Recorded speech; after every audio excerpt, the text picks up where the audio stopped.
অবাক হওয়ার জন্য ম্যাজিক দেখার প্রয়োজন নেই, বরং আপন মানুষদের বদলে যাওয়ার রূপ দেখলে এর চেয়ে বেশি অবাক হবেন।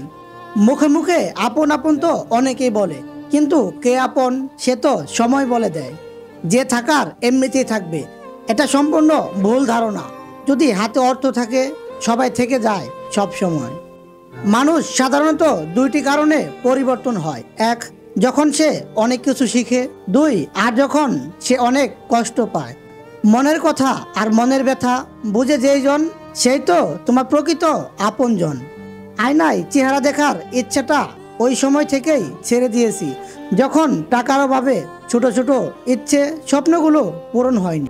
বুঝতে না পারা যদি বাচ্চার অপরাধ হয়ে থাকে, তাকে বোঝানো না পারাটাও বড়দের অপরাধ।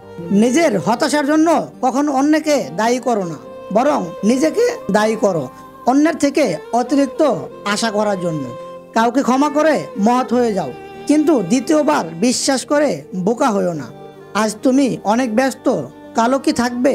যেদিন তুমি সব হারাবে, সেদিন আমায় ডাকবে। স্বামীর মন মতো চলা, পরপুরুষের সাথে ভাব না জমানো, আর স্বামীর মা বাবার খেয়াল রাখা।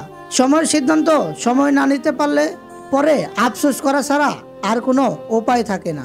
যারা খুব কম বয়সেই অনেক টাকার মালিক হয়েছেন, তবে সেক্ষেত্রে আপনাকে সৃজনশীল কিছু তৈরি করতে হবে, তাহলে দ্রুত ধনী হতে পারবেন।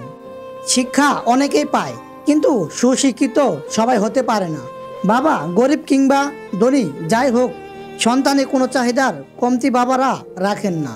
জিনিস যত পুরনো হয়, মায়া ততই বাড়ে। সম্পর্ক যত গভীর হয়, অবহেলা তত বাড়ে। কেউ যখন আমাকে খেপিয়ে তোলে, আমি মনে করি রবের পক্ষ থেকে তা একটি উপহার। তিনি আমাকে নম্র হওয়া শেখাচ্ছেন। প্রয়োজনের সময় আই লাভ ইউ, আর প্রয়োজন শেষে হু আর ইউ, এটাই মানুষের ধর্ম।